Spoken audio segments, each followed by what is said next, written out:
No picture. No picture. No. This is Callum Smiles for Rebel News, and today I am in northern France covering the migrant crisis. Now, just over that short stretch of water there is the Kent coastline and the promised land of Great Britain, which ultimately all these migrants want to get to. However, once they make their way through the water, they do not have to go the whole way on their own. As once they're in British waters, they call the RNLI and the Border Force, who come to pick them up and grant them safe passage to Dover. Now, you're probably wondering why I'm in the fluorescent vest with the blue hair and the pink t-shirt. Well, I'm joined by Kent journalist Steve Laws, who's going to explain why. Steve, why are we dressed like this? Well, the reason is this could potentially be a very hostile environment for journalists. So for our own safety, we've gone undercover, not to put ourselves at any risks, so we can actually get the facts and show the reality of what's happening. Well, all that's left is to find out for ourselves. So to get to northern France, it's been a bit of a journey. We jumped on a ferry and came across from Dover not really knowing what to expect. However, it was extremely easy to see the migrant situation is completely out of hand in Calais. We got a tip-off from a lorry driver that migrants were still camped out all over Calais and especially near the lorry parks. In the first bit of disused land along the motorway that I checked, I found a migrant encampment. Two men from Eritrea were camping out for the night, and one had only just arrived in France and was making his way to the UK. In the same area, I met with people from Iran, Afghanistan and Pakistan. One man from Iran and his friend from Afghanistan had this to say. When do you think you'll get to England? Yeah, When? Me? How long? maybe Tomorrow. tomorrow, after tomorrow, yeah. For football. You don't understand waiting. Go, speaking, go. Waiting. You understand? Just waiting for someone to give you a I sleep, mean, basically. only little Yeah. money. Little money wait. 1,000. 1,000 they want. That's a lot Wow. of money, isn't it? Yeah. On the other side of the wasteland, there appeared to be a large toilet facility and a watering tank. Either the French authorities placed the toilets there or have allowed the facilities to stay. At the time, I couldn't understand why so many toilets were there. However, I later discovered there was a huge encampment just down the road. So here on the outskirts of Calais, on this wasteland, which what looks like unused industrial estate, the NGOs have set up what looks like a toiletry block for the migrants.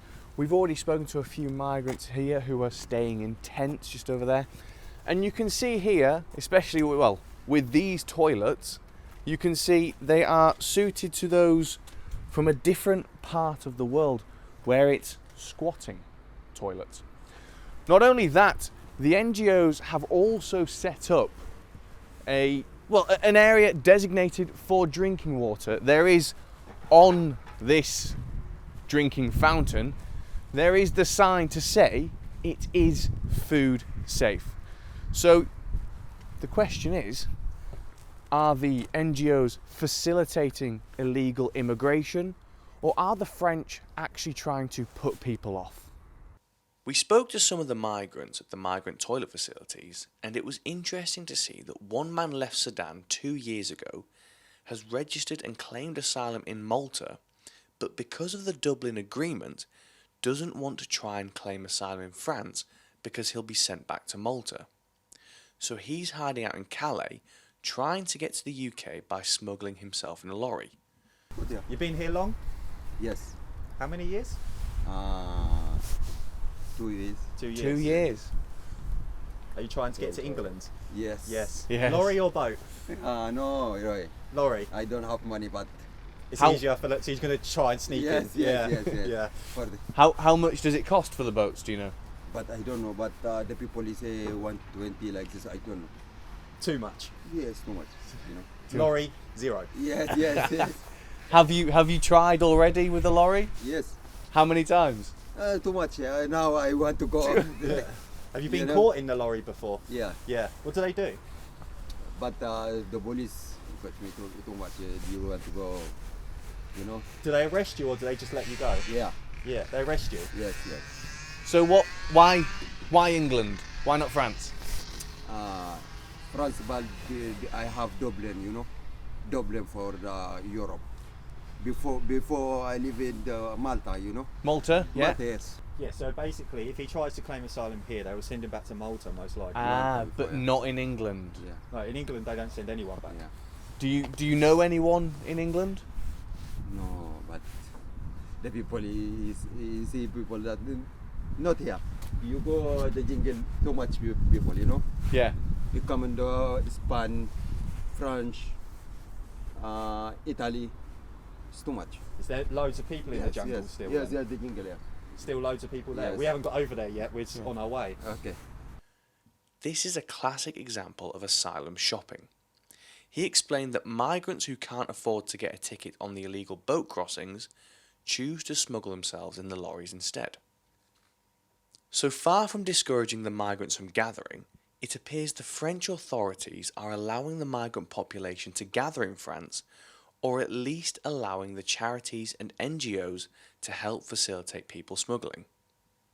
Just round the corner, next to the Calais truck stop, we found a huge camp of migrants. Driving up, we noticed the tents and rubbish from a distance and saw lots of African migrants loitering around the roads. Then at the truck stop, we spoke to several truckers who didn't want to be on camera, but all told us they felt unsafe and each had stories to tell of migrants trying to break into their trucks and causing trouble. The camp next to the lorry park itself is huge. There is at least 500 migrants in the camp which spread out into the surrounding area. We spoke to a couple of migrants who said they were from South Africa and told us they live in the camp and try to get onto trucks because they have no money for the boat crossings. The following day we returned hoping to head into the camp and speak with some of the people staying there. However, several migrants we spoke to along the road warned us not to go in there without the charities. When we approached with cameras packed away, the atmosphere was tense, potentially volatile and unwelcoming. The people weren't open to talking to us unless we had a charity with us. We decided to drive past and record the camp just to show you the reality of what's happening in France.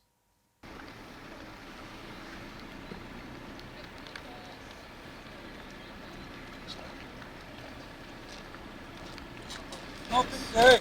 No picture. No.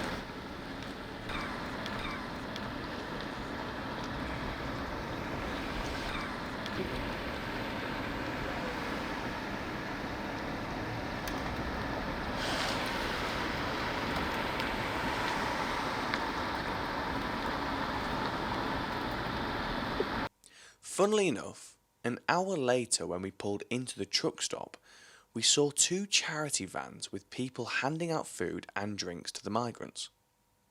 The French police patrol the lorry park with dogs and try to deter the migrants from breaking in, but several truckers told us it's a dangerous situation because the migrants will carry knives and try to cut the lorry siders to enter. Others said they'd seen truckers attacked and beaten for stopping the migrants from breaking into their trucks. The migrants will break into trucks whenever they can, and the French police don't close the camps or move them on. So are the French police doing everything they can? Well, the UK taxpayer is giving France millions of pounds for them to prevent the illegal crossings, and part of the agreement was that they'd up measures to prevent the crossings.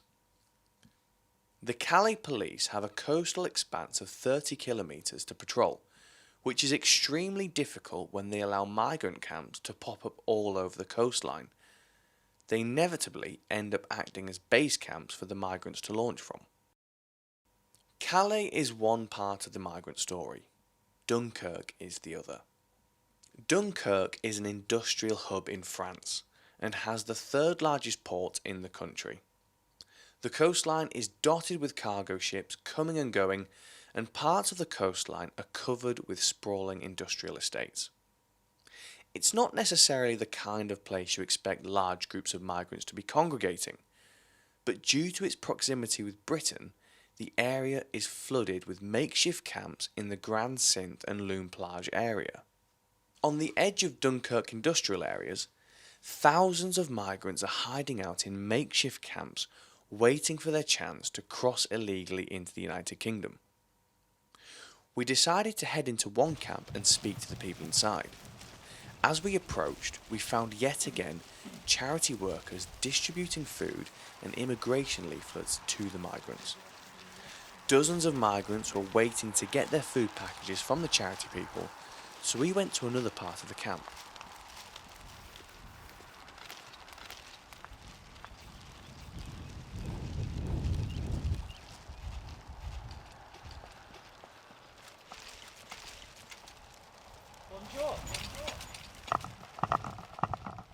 Where have you come from? Me? Yeah. Iran. Iran? Yeah. So how long have you been here? How many years? It's 2 weeks. 3 weeks. 2 weeks. 2 weeks. 2 weeks. Do you get any trouble from the police? Now, Do they come and try and close the camp or disrupt the camps? camps. Yeah, the tents. Camps. Okay. Do police come and be horrible? Today, no. No, but they have done before. 2 days ago, the police came to you. Oh, did they? What did they do? Just watch you. Just watch you? Just have a look. Watch, looking, Okay. And then left after? and then go. Okay, thank you. Here I am in the migrant camp in what looks like a kitchen quarters. They have the cooking stove here, a chainsaw, knives, and down there we have an axe, and we're going to have another look round. There's lots of people around, so we're going to have another look and see what else we can find. We give out we're doing some charity work, and this journalist from the UK is documenting our charity work. We thought we'd come out and hand out some water, fruit. English? Speak English? No. No. He's not understanding a word you're saying. Français? Tu parles français? No. Il y a quelque chose dans les jeunes. Bonjour. Doesn't want to talk. That's right. It's So okay. don't No worry, we're pressure, safe. We just wanted to talk. That's fine. After speaking with the guys from Iran, we bumped into more charity workers from Firewood Calais, who told us about how dangerous the situation in the camps is. Normally, it ranges between 500 and 900. We're going to need more toothbrushes. Yeah, but now it's quite low. Like, in Calais, there's maybe like 300-400 people, Yeah. but the people are more or less scattered all over the coast. But before, there was like 1,000, between 1,000 minimum, 2,050, and Calais, 1,020 here. So. And sometimes, I don't know if you heard, but like in Grand Saint, I'm not saying it's dangerous right now, but there has been some time where the situation here got a bit dangerous because of the mafia and all. Mafia? Yeah, here. Smugglers. So, I mean, now it's okay. But just in case, if you just come here like on random days, and we don't have like knowledge on who are the actors, that's why also like usually either try to organize with actors who are present here. Because yeah, in this place there was a gunshot that happened. I'm not saying it will happen today, Yeah, but just to say like, You never know. and that's why we try to communicate all the associations and not to have like too much like just random things left and right. Yeah. How do we know who the mafia are so we don't get shot? I mean, you don't know, huh? That's the point, huh? That's the whole point, huh? How many NGOs and charities are here? Dunkirk, there is way more. Calais, there is less. I think maybe 8, and then there's like individuals helping left and right, but people from Dunkirk who know very well the place. One thing we noticed in all the camps and migrant areas was a regular presence of charity workers. In the Dunkirk camps, Utopia 56 were present constantly and were making sure the migrants were given food and water before they made the illegal journey to the UK. Utopia 56 described themselves as a French-based association mobilising citizens in order to support displaced and homeless people in France, regardless of their legal or administrative status, by responding to their urgent needs as well as advocating to enforce basic human rights.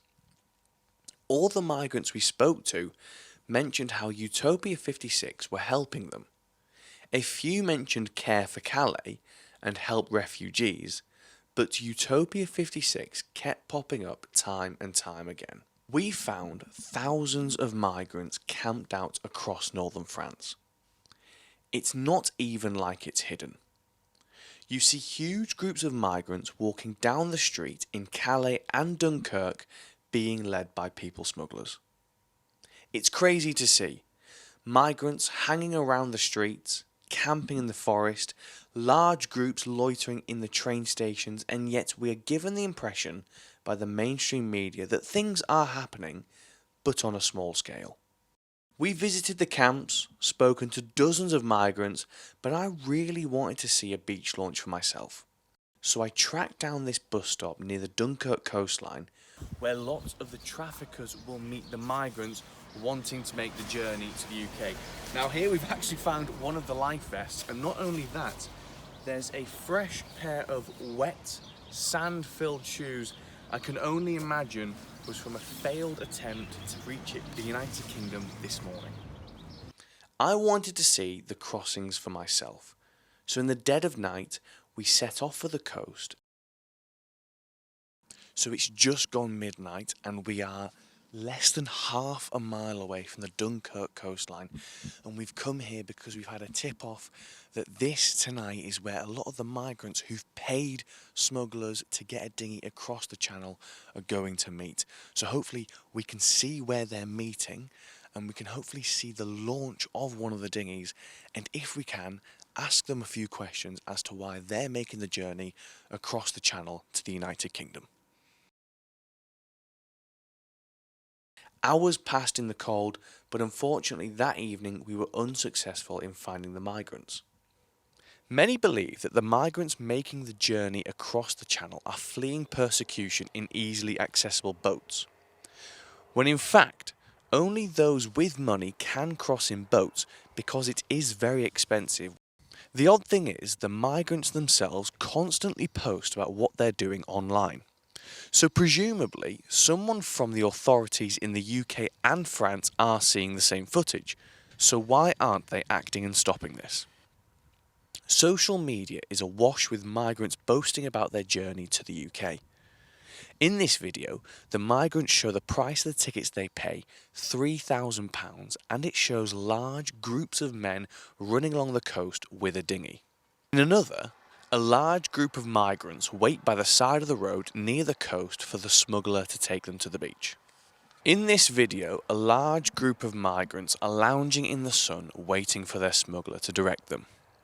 It's hard not to see how organised all this is. In these videos, it shows the migrant camps are being supplied by Care for Calais and other charities.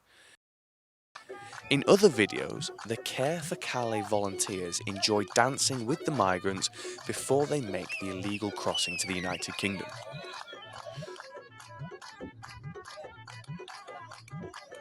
The Royal National Lifeboat Institution has come under scrutiny lately because they are actively aiding the migrants crossing in the channel. In this video, the RNLI are seen smiling and giving the thumbs up to the camera whilst picking up migrants in the channel. So as our fact-finding mission here in northern France comes to an end, for me it's interesting to see the scale of the migrant crisis this side of the channel.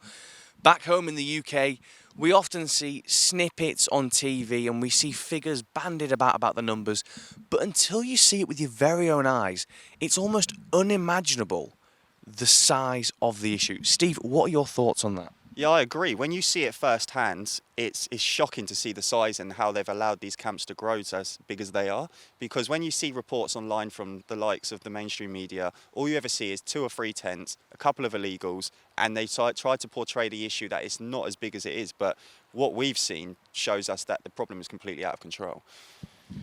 And when it comes to facilitating this migrant crisis, for me, it's interesting to see the large-scale presence of charity workers. You know, we've been to multiple camps along the North French coastline. How do you think they influence things over here? Well, after meeting numerous of the charity workers at the camps we went to and what they have told us off camera, it's clear as day that they are assisting this, and they are actively encouraging these people to come to the camps. And it needs to be addressed, unfortunately, because all the while that deterrents are put in place, until they are dealt with the charity problem as well, the deterrents will have no effect whatsoever. And having spoken to people on and off camera, more off than on just because of the security issues we had, it's interesting also to see how, despite the illegal immigration bill passing and Suella Braverman's remarks over the past few months, it almost seems to fall on deaf ears, as though it's having zero impact whatsoever. Your thoughts?